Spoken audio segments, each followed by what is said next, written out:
ఎప్పటి నుంచి auto driver నడుపుతున్నావు? ఎక్కడ? నేను 20 సంవత్సరాల నుంచి హైదరాబాద్ ఆటో నడుపుతున్నాను. 20 సంవత్సరాలు అవుతుంది. ఇప్పుడు లేని పరిస్థితి ఇప్పుడు ఏర్పడింది. ఏమొచ్చిందని అంత బ్రహ్మాండం ఉంది ప్రజాపాలనలో అంటున్నారు? ప్రజాపాలనలో అని మాకు ఏముంది సార్, ఏం లేదు. ఇప్పుడు ఇంతకుముందు ఈ ఫ్రీ పథకాలని కొన్ని పెట్టడం వల్ల మహిళా ఫ్రీ బస్ పెట్టడం వల్ల మాకు కొంత నష్టపోయాము.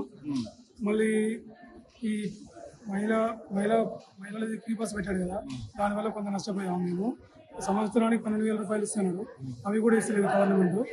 అదొకటి నష్టపోతున్నాము.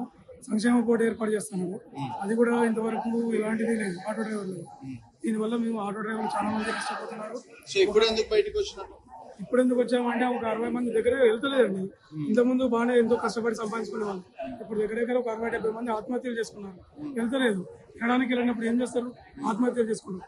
దీని కారణం వల్ల మాకు ఇంట్లో సంసారం చేయడానికి వెళ్ళకపోవడం వల్ల మేము బయట రావచ్చు. ఇప్పుడు ఎలక్షన్స్ లో బీఆర్ఎస్ మద్దతు తెలుపుతున్నామండి. పక్క బీఆర్ఎస్ మద్దతు. ఎన్ని ఓట్లు ఉంటాయి?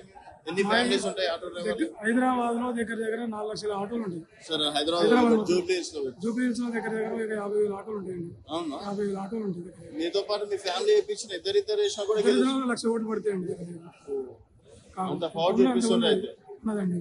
అంత పవర్ చూపిస్తుంది. చూపించాలి కదా, చూపిస్తేనే మరి ఏమైనా బయటపడుతుంది. ఇప్పటికైనా తెలిసి కావాలని.